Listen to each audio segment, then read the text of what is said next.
Morning. नमस्कार दोस्तों, स्वागत है आप सभी का आज के मुख्य समाचार में। तो चलिए जानते हैं दिन भर की 25 बड़ी खबरों को फटाफट अंदाज में। पर आगे बढ़ने से पहले वीडियो को लाइक और चैनल को जरूर सब्सक्राइब करें, साथ में लगे नोटिफिकेशन को ऑन करें। चलिए वीडियो स्टार्ट करते हैं। दिल्ली की मुख्यमंत्री रेखा गुप्ता ने 24 से 26 मार्च के बीच दिल्ली का बजट पेश करने की घोषणा कर दी है। जी हां, बजट पेश करने के पहले सभी विधायक अपने अपने क्षेत्र की जनता से बजट पर उनकी राय लेंगे। इसी बजट में शामिल करते हुए भाजपा सरकार संकल्प पत्र में किए गए अपने वादों को पूरा करने की कोशिश करेगी। जी हां, रेखा गुप्ता के अनुसार सरकार यमुना की सफाई महिलाओं को 2500 रुपये हर महीने देकर उनका सशक्तिकरण, गरीबों के लिए 500 रुपये की थाली, दिल्ली के लिए सर्विस सुलभ परिवहन हेतु नई बसें लाने और अन्य लोक लुभावन योजनाएं शामिल होगी। जी हां, रेखा गुप्ता सरकार को बजट बनाने के लिए कई चुनौतियों से जूझना होगा। उन्हें भाजपा के संकल्प पत्र में किए गए सभी वादों को पूरा करना है। साथ ही साथ दिल्ली का बजट सरप्लस बजट बनाए रखने की चुनौती भी है। जी हां, आम आदमी पार्टी सरकार हमेशा से इस बात के लिए अपनी पीठ ठोकती रही है कि उसने दिल्ली की बजट को सरप्लस बजट बनाकर दिखाया। यदि मुफ्त की योजनाओं को दबाव में सरकार को कमजोर बजट पेश करना पड़ा है तो उसे विपक्ष की ओर से कड़ी आलोचनाओं का शिकार होना पड़ सकता है। बिहार में इस साल विधानसभा चुनाव प्रस्तावित है। इससे पहले दोनों गठबंधनों के बीच सियासी तकरार जारी है। जी हां, चुनाव से पहले तेजस्वी और जेडीयू के बीच जमकर वार पलटवार हो रहा। तेजस्वी बार बार सीएम के बेटे नीतीश कुमार को राजनीतिक में उतरने की बात कह रहे हैं, तो वहीं दूसरी ओर पीएम मोदी ने भागलपुर की रैली में नीतीश कुमार को लाडला सीएम कहकर संबोधित किया था। जी हां, इस बीच सी वोटर के सर्वे में सीएम नीतीश कुमार को झटका लगा है। सर्वे के अनुसार सीएम नीतीश कुमार की लोकप्रियता में भारी कमी आई। जी हां, सर्वे के अनुसार सीएम नीतीश कुमार की लोकप्रियता में जबरदस्त गिरावट आई है। 41% लोग तेजस्वी यादव को सीएम बनते देखना चाहते, जबकि 18% लोग नीतीश कुमार को सीएम बनते हुए देखना चाहते हैं। जी हां, वहीं प्रशांत किशोर बतौर सीएम 15% लोगों की पसंद है। वहीं बीजेपी की सम्राट चौधरी को 8% और 4% लोग चिराग पासवान को बतौर सीएम देखना चाहते हैं। जी हां, वहीं बात करें सरकार के कामकाज की तो सर्वे के अनुसार करीब 50% लोग सरकार के कामकाज से नाराज हैं। वहीं 22% लोग ऐसे हैं जो सरकार से तो नाराज हैं लेकिन बदलाव नहीं चाहते हैं। झारखंड विधानसभा में वित्त मंत्री डॉक्टर राधाकृष्ण किशोर ने वित्त वर्ष 2025 से 2026 का वार्षिक बजट पेश किया। जी हां, 1.45 लाख करोड़ रुपए के पेश बजट में सामाजिक विकास और आधारभूत संरचना के विकास पर विशेष बल दिया गया है। जी हां, वित्त मंत्री डॉक्टर राधाकृष्ण किशोर ने कल सोमवार को प्रश्नकाल के बाद विधानसभा पटल पर वित्त वर्ष 2025 से 2026 का बजट रखा। उन्होंने बताया कि वित्त वर्ष 2025 से 2026 के लिए 1,45,400 करोड़ रुपए का सकल बजट अनुमान है, जो गत वर्ष से लगभग 13% अधिक है।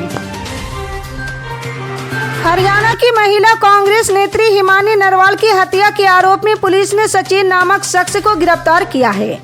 जी हां, सचिन बहादुरगढ़ के गांव खैरपुर का रहने वाला है। पुलिस उससे पूछताछ कर रही। जी हां, बता दें कि हिमानी नरवाल का शव 1 मार्च को रोहतक हाईवे के पास एक सूटकेस के अंदर मिला था। हिमानी की हत्या उसके घर पर ही की गई और बाद में लाश को सूटकेस में भरकर फेंक दिया गया है। जी हां, आरोपी सचिन की गिरफ्तारी के बाद तरह तरह की बातें सामने आ रही। कहा जा रहा है कि आरोपी सचिन और हिमानी लंबे समय से रिलेशनशिप में थे। अब हिमानी शादी का दबाव बना रही थी। जी हां, कहा यह भी जा रहा है कि हिमानी सचिन को ब्लैकमेल कर रही थी। सचिन हिमानी को कई बार रुपये दे चुका था। अब ब्लैकमेलिंग से परेशान होकर उसने ये कदम उठाया। हालांकि इस बारे में पुलिस चुप है। जी हां, वहीं हिमानी की मां श्वेता नरवाल का कहना है कि उनकी बेटी का कोई बॉयफ्रेंड नहीं था। उसके कई दोस्त थे लेकिन बॉयफ्रेंड कोई नहीं था। यदि होता तो वो मुझे बताती। जी हां, कहा यह भी जा रहा है कि सचिन के पास से हिमानी का मोबाइल नंबर और कुछ ज्वेलरी मिली। आरोपी ने गुनाह कबूल कर लिया। उसे आज ही कोर्ट में पेश किया जाएगा। छत्तीसगढ़ के 65 लाख बिजली उपभोक्ताओं को महंगी बिजली का झटका देने की तैयारी है। जी हां, राज्य पावर कंपनी ने बिजली नियामक आयोग में नए सत्र के लिए लगाई गई याचिका में 4500 करोड़ का घाटा बताया। इसे पूरा करने के लिए नया टैरिफ लागू करने की सिफारिश की है। जी हां, पावर कंपनी का पूरा लेखा जोखा देखने और जनसुनवाई के बाद ही तय किया जाएगा कि वास्तव में घाटे से उबरने के लिए बिजली की दरें बढ़ाई जाए या नहीं। बिजली कंपनी के अधिकारियों के मुताबिक फिलहाल जनसुनवाई की तारीख तय नहीं की गई, मगर मार्च के अंत तक तय होने की पूरी संभावना है। तमिलनाडु के मुख्यमंत्री एम.के. स्टालिन ने राज्य के लोगों से अपील की है कि वो जल्द से जल्द बच्चा पैदा करे। सीएम ने कहा कि राज्य में सफलतापूर्वक जनसंख्या नियंत्रण करने का अब राज्य को खामियाजा भुगतना पड़ सकता है। उन्होंने चेताया है कि अगर जनसंख्या के आधार पर संसदीय सीटों का परिसीमन होता है तो इसका तमिलनाडु को नुकसान हो सकता है। जी हां, तमिलनाडु के मुख्यमंत्री एम.के. स्टालिन ने अपने बयान में कहा कि पहले हम कहते थे कि आप आराम से बच्चा पैदा करें, लेकिन अब हालात बदल गए और अब हमें कहना चाहिए कि तुरंत बच्चा पैदा करें। मुख्यमंत्री ने कहा कि जनसंख्या के आधार पर परिसीमन होता है तो इससे तमिलनाडु में लोकसभा सीटों की संख्या कम हो सकती है और संसद में राज्य का प्रतिनिधित्व घट सकता है। स्टालिन ने परिसीमन के मुद्दे पर 5 मार्च को सभी पार्टियों की बैठक बुलाई। सीएम ने सभी राजनीतिक दलों से आपसी मतभेद भुलाकर बैठक में शामिल होने की अपील की और कहा कि परिसीमन का मुद्दा तमिलनाडु के लिए बेहद अहम है। कर्नाटक में कांग्रेस में अंदरूनी विवादों के बीच कांग्रेस विधायक बसवराज वी शिवगंगा के एक बयान से खलबली मच गई है। उन्होंने दावा किया कि उप मुख्यमंत्री डी.के. शिवकुमार दिसंबर तक राज्य के मुख्यमंत्री बन जाएंगे। उन्होंने कहा कि शिवकुमार इस साल दिसंबर से लेकर अगले 7.5 सालों तक मुख्यमंत्री के पद पर रहेंगे। जी हां, कर्नाटक में सियासी तकरार अभी भी जारी है। इसी बीच कांग्रेस विधायक बसवराज वी शिवगंगा ने राज्य के उप मुख्यमंत्री को लेकर एक दावा किया है। उन्होंने कहा कि उप मुख्यमंत्री डी.के. शिवकुमार अगले 7.5 सालों तक राज्य के मुख्यमंत्री में काम करेंगे, क्योंकि पार्टी अगला विधानसभा चुनाव भी जीतने जा रही है। जी हां, इसी बीच कांग्रेस विधायकों ने बताया कि शिवकुमार का पार्टी में बहुत बड़ा योगदान रहा। उन्होंने पार्टी की सीटों की संख्या बढ़ाने में अहम भूमिका निभाई। कांग्रेस विधायकों का कहना है कि हाई कमान सब कुछ जानता है, इसलिए हमें पूरा भरोसा है कि शिवकुमार दिसंबर तक मुख्यमंत्री बन जाएंगे। पश्चिमी हिमालय क्षेत्र में बारिश और बर्फबारी का दौर जारी है। यहाँ 26 फरवरी को एक शक्तिशाली पश्चिमी विक्षोभ ने पहाड़ी इलाकों में भारी बारिश और बर्फबारी की है। जी हां, ये मौसमी घटना धीरे धीरे तीव्र होकर भारी से बहुत भारी बर्फबारी में बदल गई, जिससे सर्दी के मौसम में सबसे महत्वपूर्ण बारिश हुई। जी हां, फरवरी के अंत तक अधिकांश पहाड़ी राज्यों में बारिश की भारी कमी देखी जा रही थी, लेकिन इस हालिया पश्चिमी विक्षोभ ने इस कमी को काफी हद तक कम कर दिया और क्षेत्र को राहत दी। हालांकि इससे राहत और तबाही दोनों देखने को मिली है। जी हां, मौसम विभाग ने आज कई राज्यों के लिए अलर्ट जारी किया। IMD के मुताबिक आज क्षेत्र और हिमाचल प्रदेश में गरज के साथ आंधी तूफान और भारी बारिश, जबकि पंजाब में ओलावृष्टि का भी संभावना है।